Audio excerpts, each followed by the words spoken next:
And sometimes you try to think, why am I doing what I'm doing? But then everyone tells you, this is the way. This is how it's to be done. So Prahlad points out that you can waste your whole life in this false pursuit of material happiness. You want to win the race or be in the top 3. Most of you will say, well, I don't have to be number 1, but I'd like to be number 2 or number 3. If not the gold medal, then the bronze medal. But I have to be on the winner's podium, right? And you're afraid of losing your place in the race. You're afraid of being a failure. And you have reason to think like that. As I often point out, when you go home to visit wherever you're from, there's so many expectations that your relatives and neighbors have. Oh, you're in Australia. Oh, you must have 5 property investments already. And in 5 years, you'll be a CEO. Right? They all think like that. And they put so much pressure on you.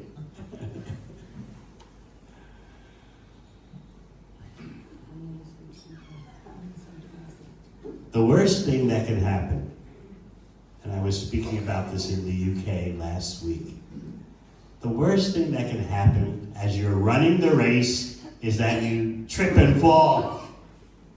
Horrible, wouldn't that be? Because what happens when you trip and fall? Others run over you. You're trampled into the ground as others step on you and move ahead, and you're left behind, trampled, smashed into the ground. Oh, it's a horrible fear, isn't it? So even though we may not know what is the goal of life, even though we may not even know who we are, am I the body? Am I the mind? Am I something different from the body and mind? Still, the whip is cracking on our back. Move forward, right?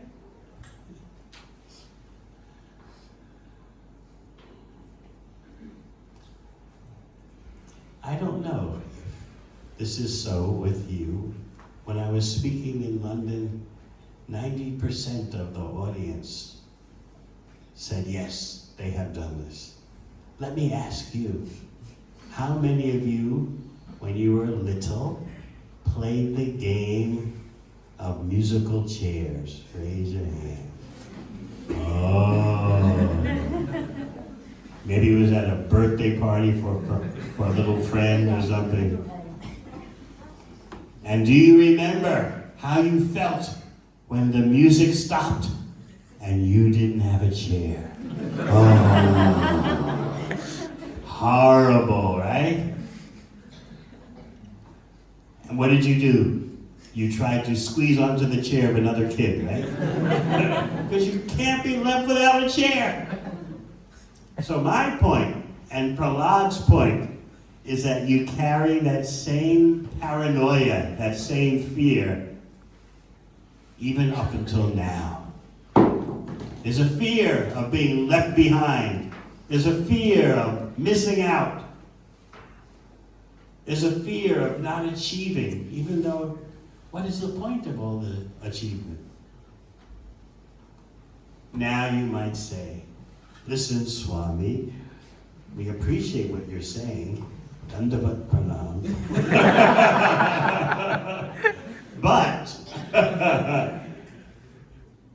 we have to support ourselves, we have to support our family, we have to support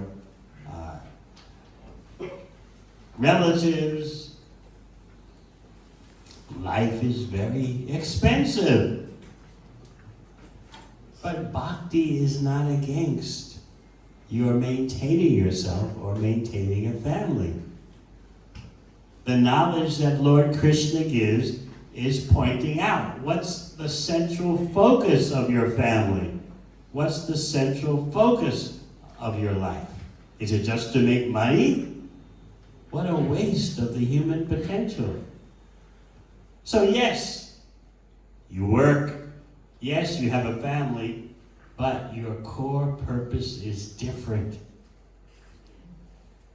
Having Krishna and Krishna conscious activities in the center of your individual life and in the center of your family life makes a huge difference. Many of you will become fathers and mothers if you're not already. And you can just imagine, what are you going to say to your children when they ask you, what's the meaning of life? What are you going to say? Just be a good person, make good money, get good grades.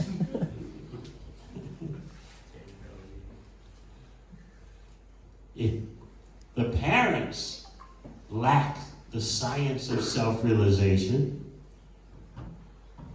what can the parents do for the children? So Prahlad has figured all this out, even though he's 5 years old. And he's pointing out to these children from the most materialistic families that Krishna consciousness, Bhakti Yoga, is so important it can't wait for anything. Now please, think about your life and mentally make a list of all the things you think you have to do. You may have to finish school, and you may have to get a job, and you have to get the PR, and then your parents will pressure you about getting married, and once you get married, they pressure you about having children, and then they pressure you about when you're going to buy a house. On and on and on it goes.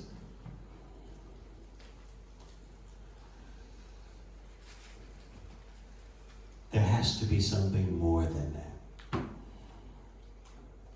And indeed there is. So Prahlad is telling his 5-year-old school friends, right now is the time for spiritual development. Your spiritual development is number one on the list, and it can't wait for anything. But you may say, well, my finishing school can't wait. My making money can't wait. My buying a house can't wait. My getting married can't wait. Actually, the only thing that can't wait in your life is your spiritual life. The other things go on, but like on the back burner of the stove. On the front burner is your spiritual development. And then everything else becomes clear. Once you have your priorities established correctly, everything else, the other aspects of your life, which are there, career, education, family, so on and so forth,